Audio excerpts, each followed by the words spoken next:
Breaking news आपको बताते हैं, भीलवाड़ा से है। दरअसल जहाजपुर युवक मौत केस में बड़ा एक्शन हुआ है। 2 आरोपियों को पुलिस ने गिरफ्तार किया है। बाबू खां और रईस मोहम्मद को गिरफ्तार किया गया है। मारपीट में टोक के सीताराम की मौत हुई थी। एसपी धर्मेंद्र सिंह यादव के दिशा निर्देश पर पुलिस को बड़ी सफलता हाथ लगी है। तो इस वक्त की ब्रेकिंग न्यूज आपको बता रहे हैं, भीलवाड़ा से है। जहाजपुर युवक मौत मामले में बड़ा एक्शन हुआ है और पुलिस ने एक्शन लेते हुए 2 आरोपियों की गिरफ्तारी की है, जिनका नाम है बाबू खां और रईस मोहम्मद। मारपीट में आपको याद होगा कि टोंक में सीताराम की मौत हुई थी। एसपी धर्मेंद्र सिंह यादव के निर्देश में उधर उत्तर प्रदेश में अवैध धर्मांतरण के एक बड़े नेटवर्क का पर्दाफाश करते हुए यूपी एटीएस ने जलालुद्दीन उर्फ झांगुर बाबा को गिरफ्तार किया है। यह भी सामने आया है कि इस नेटवर्क को 100 करोड़ रुपए से ज्यादा की विदेशी फंडिंग मिली है, जिसका इस्तेमाल धर्मांतरण के काम में किया जा रहा था।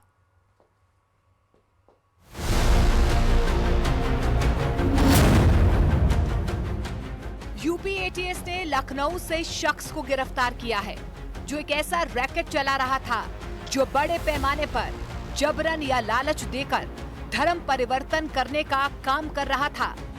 इस शख्स का नाम है जलालुद्दीन उर्फ झांगुर बाबा। बलरामपुर के उतरौला का रहने वाला जलालुद्दीन उर्फ झांगुर बाबा साजिशन धर्म परिवर्तन करवाने वाले गैंग का मास्टरमाइंड है, जिसके खिलाफ लखनऊ के गोमती नगर थाने में एटीएस ने मुकदमा दर्ज किया था। कोर्ट से जलालुद्दीन उर्फ झांगुर बाबा के खिलाफ गैर जमानती वारंट जारी किया गया था।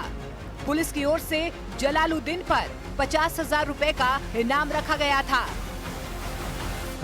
प्रेम जाल में फंसाकर यंग लोगों को अवैध धर्मांतरण कराने के लिए इसके एजेंट्स थे।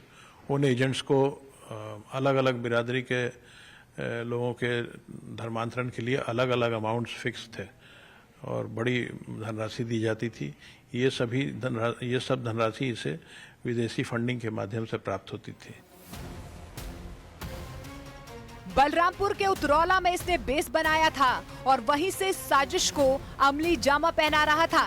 पुलिस ने इस मामले में पहले भी एक्शन लिया था और 2 लोगों को गिरफ्तार किया था।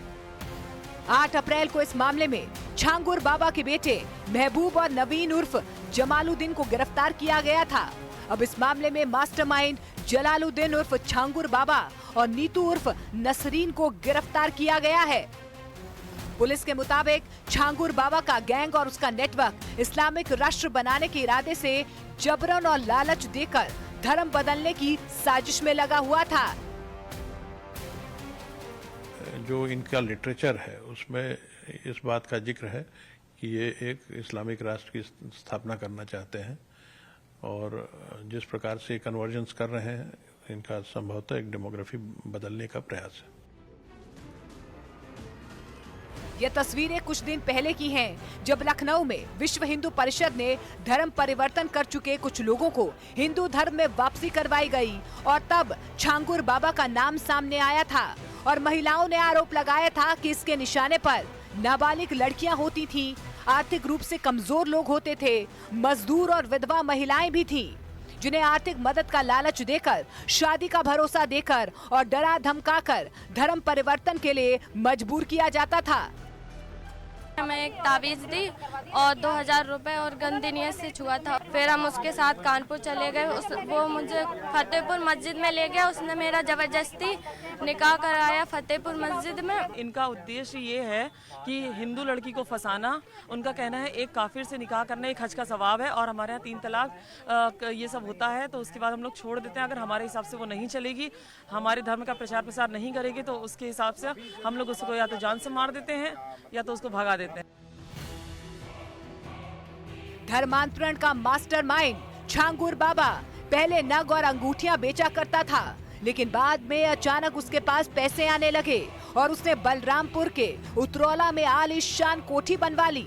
पुलिस के मुताबिक झांगुर बाबा ने अपने और कुछ संगठनों के नाम से 40 बैंक खाते खोले थे।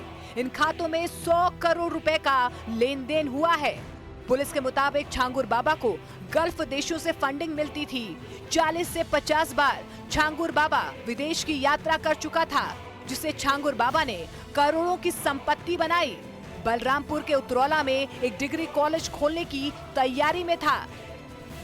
विश्व हिंदू रक्षा परिषद के दखल के बाद छांगुर बाबा गिरफ्तार हुआ, क्योंकि कल मैं मुख्यमंत्री जी को सूचना दिया और उत्तर प्रदेश के तेज तर्रार IPS अपर पुलिस महानिदेशक कानून व्यवस्था श्री अमिताभ यश जी से भी मुलाकात किया।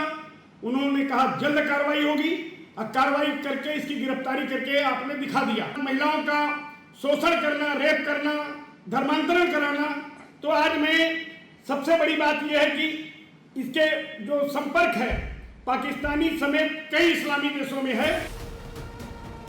फिलहाल धर्मांतरण से जुड़े चारों आरोपी लखनऊ की जेल में बंद हैं। ATS छांगुर बाबा को रिमांड में लेकर पूछताछ करेगी और पुलिस को आशंका है कि इस नेटवर्क में बड़ी संख्या में लोग जुड़े हुए थे, जिसके तार विदेश तक हो सकते हैं। यानी ATS की जांच अभी जारी है और छांगुर बाबा को रिमांड में लेकर आगे की परतें भी खोली जाएंगी।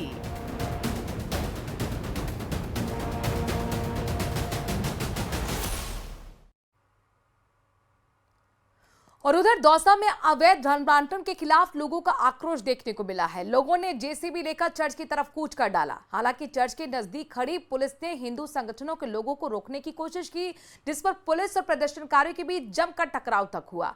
राहत की बात यह रही कि अंत में पुलिस हालात पर काबू पाने में कामयाब रही।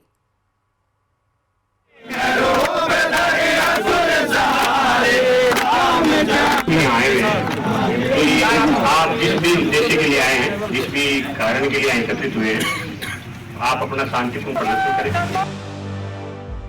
धर्मांतरण पर बवाल, हिंदू संगठनों में उबाल, दोषियों पर हो प्रहार, वरना अंजाम के लिए प्रशासन रहे तैयार। अब की बार निर्णायक कार्रवाई की दरकार। एक बार फिर दौसा में अवैध धर्मांतरण के खिलाफ हल्ला बोला गया है। हिंदू संगठनों के लोगों ने प्रदर्शन किया है।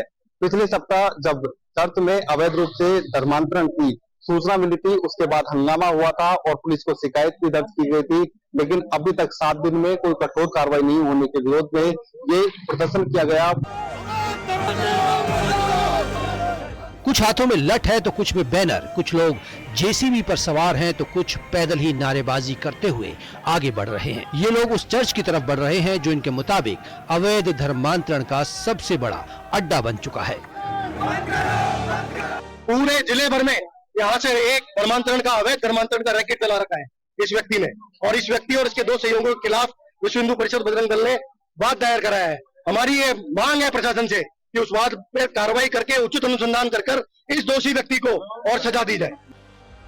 दौसा में अवैध धर्मांतरण के खिलाफ प्रदर्शन कर रहे लोगों को पुलिस ने रोका तो अच्छी खासी गहमा गहमी हो गई। इसके बाद सड़क पर बैठकर लोग हनुमान चालीसा पढ़ने लगे।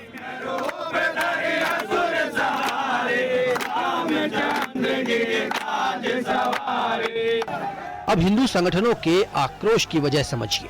पिछले रविवार को दौसा में आया था अवैध धर्मांतरण का मामला। हिंदू संगठनों ने पुलिस में दर्ज कराई थी शिकायत। दोषियों के खिलाफ कार्रवाई नहीं होने से लोग सड़कों पर उतरे थे। चाणक्य छात्रावास से चर्च की तरफ किया कूच। चर्च के पास पुलिस और हिंदू संगठनों में हुआ टकराव। अगर किसी को भी परिवर्तन करना है तो संवैधानिक रूप से करें। ऐसे धर्म परिवर्तन ये अवैध रूप से ही माना जाएगा और हम इसका प्रदर्शन करेंगे और आगे तक लड़ाई जारी रहेगी। अगर ऐसे नहीं मानेंगे तो हम लक्ष्य का भी प्रयोग करेंगे।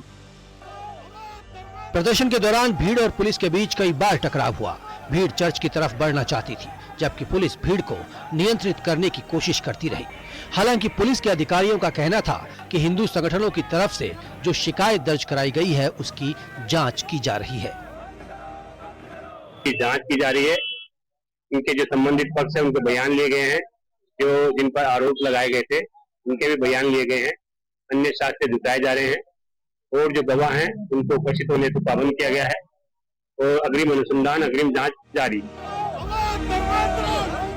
अब धर्मांतरण के खेल को समझिए। हिंदू संगठन के पदाधिकारियों का कहना है कि दौसा के अगापे फेलोशिप चर्च में प्रार्थना के नाम पर लोगों को बुलाया जाता है, उन्हें लालच दिया जाता है, साथ ही हिंदू देवी देवताओं के खिलाफ भड़काया जाता है, अंधविश्वास फैलाया जाता है और महिलाओं के सिंदूर, मंगलसूत्र और चूड़ियां उतरवाई जाती हैं और उन्हें पानी में डुबकी लगाकर ईसाई बनने की प्रक्रिया की जाती है। यहाँ भोले वाले जो हिंदू परिवार है उनको बुलाया जाता है, उनकी चूड़ियां तोड़ी जाती है, सिंदूर उठाया जाता है, मंगल सूत्र उठाया जाता है और उनको ये समझाया जाता है कि आपके देवताओं में कोई दम नहीं है। उनको भ्रमित करके, उनको प्रलोभन देके, उनको पैसा देके जो अवैध धर्मांतरण कर रहे हैं, वैसे नहीं अवैध रूप से जो धर्मांतरण कर रहे हैं उसका विरोध करने के लिए हम यहाँ आए और हम प्रशासन से मांग करते हैं इसको बंद करना। ये हमारा एक सांकेतिक प्रदर्शन है कि हम ये दिखाना चाहते हैं कि या तो आप कार्रवाई करें, नहीं तो हम सारा हिंदू समाज उठकर कोई ना कोई कार्रवाई करे। चूंकि धर्म और आस्था से जुड़े किसी भी मामले पर आम लोगों की संवेदनाएं बेहद गहरी होती हैं, ऐसे में जब ये खबर फैली कि किसी धार्मिक स्थल पर लालच देकर धर्म परिवर्तन कराया जाता है तो स्वाभाविक रूप से लोगों की भावनाएं आहत हो जाती हैं। चूंकि ये मामला सिर्फ कानून व्यवस्था का नहीं बल्कि सामाजिक संतुलन और आपसी विश्वास का भी है, इसलिए लोग चाहते हैं कि सच्चाई सामने आए और दोषियों को सजा मिले।